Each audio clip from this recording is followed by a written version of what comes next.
बच्चों let's read the question. Question says a projectile is projected with initial velocity 6 I cap plus 8 G cap meter per second. If G equals to 10 meter per second square, then horizontal range is, four options given here. First says 4.8 meter, second 9.6 meter, third 19.2 meter and fourth 14 meter. So बच्चों यहाँ पे हम horizontal range की बात करेंगे. तो उस range को हम देखेंगे बच्चों की कॉन्सेप्ट में. तो ध्यान रखिए जब हॉरिजॉन्टल रेंज की बात आती है तो रेंज इक्वल टू फॉर्मूला होता है बच्चों, रेंज इक्वल टू होता है आपका u square sine 2 theta by g. अब बच्चों अगर हम ट्रिग्नोमेट्रिक आइडेंटिटी को देखें तो साइन 2 थीटा इक्वल टू होता है बच्चों, साइन 2 थीटा इक्वल टू होता है 2 साइन थीटा कॉस थीटा के बराबर. अगर हम इस वैल्यू को साइन 2 थीटा की वैल्यू को इस रेंज में पुट करें तो बच्चों ये रेंज हमें मिल जाएगी कुछ इस तरीके से. आर इक्वल टू मिल जाएगा बच्चों यू स्क्वायर 2 साइन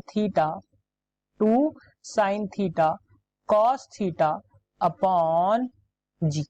यानी कि यहां से रेंज जो मिलेगी आपको क्या मिल जाएगी बच्चों, u square 2 sine theta cos theta by g. अब अगर हम क्वेश्चन के अकॉर्डिंग बच्चों देखते हैं तो क्या है यहाँ पे जो वेलोसिटी की वैल्यू गिवन है, जो वेलोसिटी की वैल्यू गिवन है बच्चों वो गिवन है आपकी वो आपको गिवन है 6 I कैप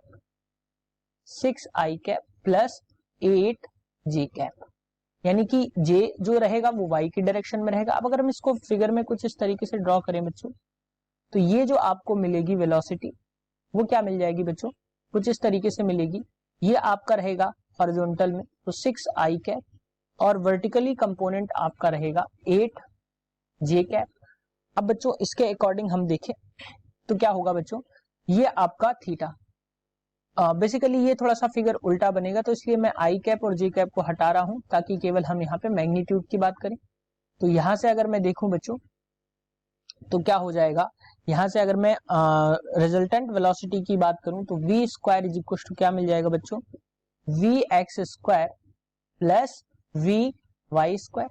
यानी कि यहां से हमें वी स्क्वायर की वैल्यू क्या मिल जाएगी बच्चों, ये पाइथागोरस थ्योरम हम यहाँ पे लगा रहे हैं. तो पाइथागोरस थ्योरम के अकॉर्डिंग जो हमें v की वैल्यू मिल जाएगी वो क्या मिल जाएगी 6 स्क्वायर प्लस 8 स्क्वायर. यानी कि v स्क्वायर की वैल्यू जो हमें मिलेगी वो मिल जाएगी 100. यानी कि v की वैल्यू जो मिली बच्चों वो मिली हमें 10 मीटर पर सेकेंड.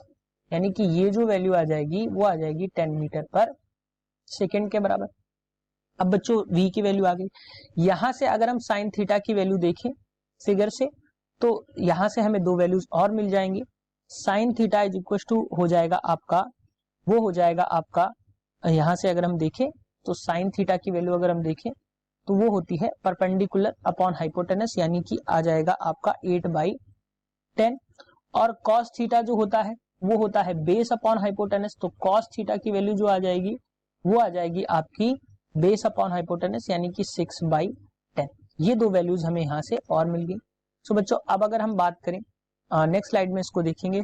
अब अगर हम बात करें आर की यानी कि रेंज की तो इन सारी वैल्यूज को हम यहाँ पे पुट कर देंगे तो वो वैल्यूज आ जाएंगी बच्चों 2 इंटू यू स्क्वायर यानी कि जो वैल्यू आई आपकी 10 that is v into 10 into sine theta की वैल्यू हमने निकाली है बच्चों 8/10 और कॉस थीटा की वैल्यू निकाली है 6/10 अपॉन में बच्चों आ जाएगा g की वैल्यू. और g की वैल्यू क्वेश्चन में बोल रहा है कि हमें लेनी है 10 मीटर पर सेकंड स्क्वायर. तो ये हमने कुछ इस तरीके से लिख दिया.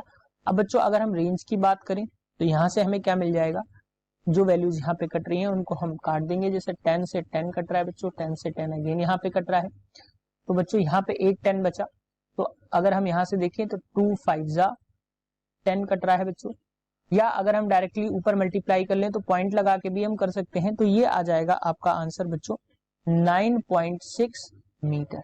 यानी जो रेंज आएगी वो कितनी आएगी बच्चों 9.6 मीटर. सो अगर हम ऑप्शंस की बात करें तो option 2 is the correct answer for this question that is 9.6 metre. Hope you understood it well. Best of luck.